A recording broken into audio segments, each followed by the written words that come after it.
चलिए दोस्तों, बात करते हैं अगले कुछ दिनों के दौरान कैसा रहेगा मौसम का हाल, कहाँ पर मौसम की गतिविधियाँ ज़्यादा देखने को मिलेंगी और अगले 4 से 5 दिनों में जो हवाओं की रफ्तार है वो क्या रहने वाली है और तापमान का हाल क्या रहेगा, वर्षा का हाल क्या रहेगा, कहाँ पर रेनफॉल की एक्टिविटी जो देखने को ज़्यादा मिलने वाली है, कहाँ पर नहीं। तो फिलहाल दोस्तों वैसे ख़ास तौर पे तो फिलहाल करीब करीब 8 बजे का समय हो रहा है सुबह का। इसके आंकड़े के हिसाब से देखेंगे तो जो राजस्थान का क्षेत्र है यहाँ पर पूर्वी हवाएं चल रही हैं और गुजरात क्षेत्रों में भी पूर्वी हवाएं चल रही हैं। यहाँ तक कि देखेंगे तो तमिलनाडु के क्षेत्रों में और यहाँ तक कि महाराष्ट्र में भी पूर्वी हवाओं का झोंका चल रहा है, यानी कि कुछ कह सकते हैं कि बंगाल खाड़ी से हल्की नमी यहाँ पर पहुँच रही है।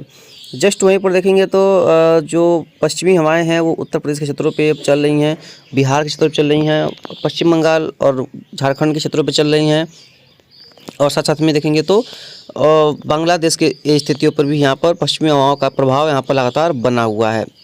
अगला मैप देखते हैं। वर्तमान में तापमान देखेंगे तो वर्तमान के तापमान का जो हालात है वो करीब करीब 15 डिग्री से लेकर के 20 डिग्री के बीच में, कहीं कहीं पर 8-9 डिग्री के बीच में तापमान बने हुए हैं। बहुत स्ट्रॉन्ग तापमान तो नहीं है, लेकिन जब हम दोपहर को चलेंगे करीब करीब 14 तारीख यानी कि, तो अभी भी आज भी तापमान में कमी दर्ज की जाने की संभावना रहेगी।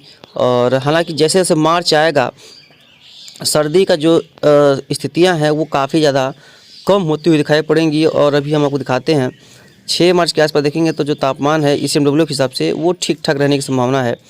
और गर्मी का जो सितम है, अभी जो 35-40 डिग्री का तापमान है वो देखने को फ़िलहाल नहीं मिलेगा। मौसम अभी वो उस तरह का जो है रुख नहीं अपनाने वाला, ऐसा प्रतीत हो रहा है। लेकिन जब ये शाम के समय का जब अपडेट आता है तो इसमें दिखाता है कि ये जो तापमान है तो काफ़ी ज़्यादा बदलाव लेकर के आने वाले हैं और कई इलाकों में। अब आगे बढ़ते हैं, अगला मैप देखते हैं। फिलहाल वर्षा की बात देखेंगे ये देखिए, ये जो पूर्वी और पूर्वोत्तराखंड क्षेत्र है यहाँ पर क्लाउडिंग काफ़ी कम है, लेकिन ये क्षेत्र देख पाएंगे जो ये बादल काफ़ी अच्छे बने हुए हैं, ये वर्षा वाले बादल हैं, यानी कि यहाँ पर गरज चमक तो नहीं है लेकिन जो अच्छी वर्षा इनमें होती है और कई इलाकों में ज़बरदस्त रेनफॉल की एक्टिविटी रही होगी। तमिलनाडु का जो क्षेत्र है यहाँ पर भी वर्षा गतिविधियों में जो है बढ़ोतरी देखने को मिलेगा जल्द, क्योंकि सिस्टम करीब आ रहा है और ये जो है वो उत्तर की तरफ बढ़ रहा है। लेकिन धीरे धीरे ये जो है श्रीलंका के क्षेत्रों में और तमिलनाडु के क्षेत्र में इसका प्रभाव काफ़ी प्रभावी रूप से देखने को मिलेगा। कई इलाकों में काफ़ी तेज़ वर्षा इस दौरान यहाँ पर देखी जाएगी, भारी वर्षा हो सकती है, जल संकट का स्थिति यहाँ पर पैदा हो सकता है। और देखेंगे तो ये जो ऊपरी क्षेत्र है भारत का, यहाँ पर भी बादल वगैरह हैं, लेकिन ये जो सेंट्रल पार्ट्स ऑफ इंडिया है जैसे कि मध्य प्रदेश के कई क्षेत्रों में यहाँ पर आज ज़बरदस्त वर्षा चल रही है। कई इलाकों में रेनफॉल की जो एक्टिविटी है काफ़ी बेहतरीन यहाँ पर बनी हुई है, क्योंकि क्लाउडिंग जो है वो काफ़ी अच्छी है, बादल जो है वो काफ़ी अच्छे बने हुए हैं। तो यहाँ पर रेनफॉल की जो एक्टिविटी है वो काफ़ी तेज़ होगी इस दौरान और कई इलाकों में अच्छी खासी रेनफॉल होगी और संभावनाएं भी कई इलाकों में अच्छी रेनफॉल की देखने को मिलेगी ही मिलेगी। वर्तमान में अगर बिजली की चमक धमक की बात करें, देखिए बिजली की चमक धमक तो केवल नेपाल के कुछ इलाकों में है, कुछ पूर्वोत्तर राज्यों के क्षेत्रों में है। और देखिए जो लाइन दिख रही है ना, ये लाइन, यही लाइन हमने बताया आपको कि जो इस समय वर्षा चल रही है, यहाँ पर कई इलाकों में तेज़ बारिश हो रही है।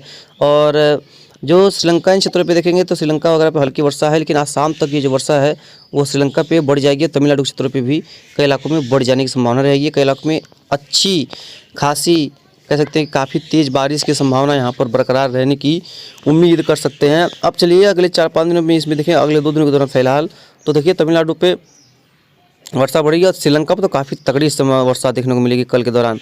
और उसके बाद देखेंगे 2 तारीख के आसपास तो 22 के आसपास, तो 22 के आसपास ये सिस्टम आगे निकल जाएगा और 23 के आसपास या कह सकते हैं कि 24 के आसपास का जो स्थिति है वो श्रीलंका में बारिश को कम करेगा और उसके बाद जो है रेनफॉल आगे की तरफ मूव करेगा, ऐसा संभावना दिख रही है कई इलाकों में। अब आगे बात करते हैं, देखेंगे आगे की मौसम गतिविधियाँ में देखेंगे तो फिलहाल वेस्टर्न डिस्टर्बेंस कहाँ पर आ रहा है कहाँ पर नहीं। तो ये देखिए एक वेस्टर्न डिस्टर्बेंस ज़रूर से बना हुआ है और इसी वजह से वर्षा कहीं कहीं पर देखने को मिल रही है, लेकिन इसके बाद इसका जो अस्तित्व है वो लगभग समाप्त होने की संभावना रहेगी। और एक एंटी साइक्लोन 500 हेक्टोपास्कल पे अरब सागर बना हुआ है और उसके बाद देखिए बहुत स्ट्रॉन्ग पश्चिमी विक्षोभ आने की संभावना नहीं है। एक 24 के आसपास हल्का उम्मीद कर सकते हैं कि वो आएगा, लेकिन नहीं आया। और 25 के आसपास भी कोई संभावना नहीं है। और एक एंटी साइक्लोन देखिए अरेबियन सी पे लगातार बना रहेगा, जो यहाँ पर बना भी रहता है, देखिए बना हुआ है इस दौरान। और 26 के आसपास भी देखेंगे तो ये एंटी साइक्लोन आगे बढ़ेगा। और उसके बाद देखिए कोई भी एक कह सकते हैं कि WD का कोई भी स्ट्रॉन्ग पैच भारत की ओर बढ़ता दिख नहीं रहा है, यानी कि कभी ज़्यादा स्ट्रॉन्ग WD नज़र नहीं आ रहे हैं फ़िलहाल तो। उसके बाद 3 तारीख के आसपास एक वेस्टर्न डिस्टर्बेंस ज़रूर आ रहा है और काफ़ी निचले स्तर से इसका जो है वो तैयारियाँ उसको चल रही हैं और उसके बाद देखने वाली बात होगी कितना प्रभावी होगा। लेकिन अभी वो लंबा है और कई इलाकों में उसका प्रभाव देखने को मिल सकता है, ऐसी संभावनाएं ज़रूर से दिख रही हैं। क्योंकि देखिए एक बार फिर से ये रहा तापमान, वो WD का हाल देखिए ये रहा और काफ़ी बढ़िया वेस्टर्न डिस्टर्बेंस दिख रहा है ये और एकदम ट्रफ जैसा हालात आ रहा है, एकदम अरब सागर से लेकर के पूरा जो है कह सकते हैं कि उत्तर तक इसका फैलाव आपको देखिए जारी है और कई इलाकों में यहाँ पर इसका प्रभाव स्ट्रॉन्ग रूप से देखने को मिलने की संभावना प्रबल है। कई इलाके यहाँ पर तैयार रहने की ज़रूरत होगी क्योंकि यहाँ पर हो सकता है कि उस दौरान काफ़ी तेज़ वर्षा हो। हालांकि अभी मॉडल्स की एक्यूरेसी 2 से 4 दिन से ज़्यादा होती नहीं है, तो अभी से इसके बारे में पूरा डिटेल में कह पाना मुश्किल है कि कितना स्ट्रॉन्ग सिस्टम होने जा रहा है और कितना ज़्यादा वर्षा ये देखने को मिलेगा, ये नहीं मिलेगा, या बदलाव हो जाएंगे क्योंकि 2 से 4 दिनों में मॉडल्स का सक्रियता एक्यूरेसी बदलती है। अब आगे बात करते हैं अगले मैप का।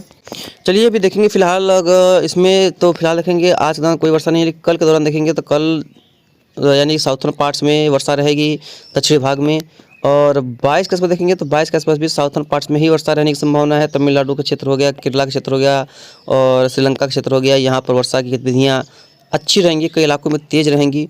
और 23 के देखेंगे 23 को भी वही कंडीशंस बनी हुई है और 23 के बाद देखेंगे रात को तो पश्चिम बंगाल और कुछ क्षेत्र ऐसे होंगे उड़ीसा की जहाँ पर वर्षा गतिविधियों में बढ़ोतरी दर्ज की जाएगी। और 24 के आसपास देखेंगे तो आंध्र प्रदेश में वर्षा बढ़ेगी, पूर्वोत्तर राज्यों में वर्षा रहेगी कई इलाकों में।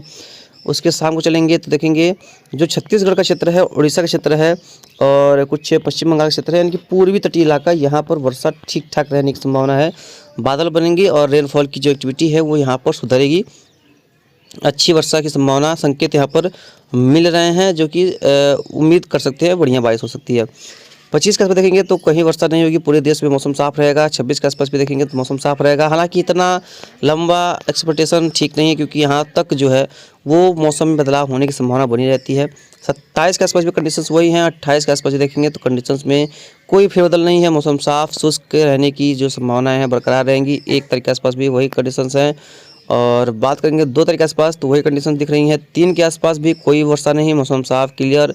4, 5 के आसपास देखेंगे तभी कोई वर्षा नहीं है और यहाँ तक कि 6 तारीख के आसपास भी देखेंगे तो कोई रेनफॉल की एक्टिविटी नज़र आपको नहीं आने वाली, केवल उत्तर के क्षेत्रों में छोड़कर फिलहाल।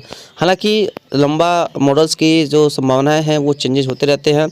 अगर जैसा भी होगा, जिस भी तरह के WD आते हैं, इसके बारे में आपको लगातार आगे अपडेट करते रहेंगे। फिलहाल इस वीडियो में यहाँ तक इतना ही। धन्यवाद।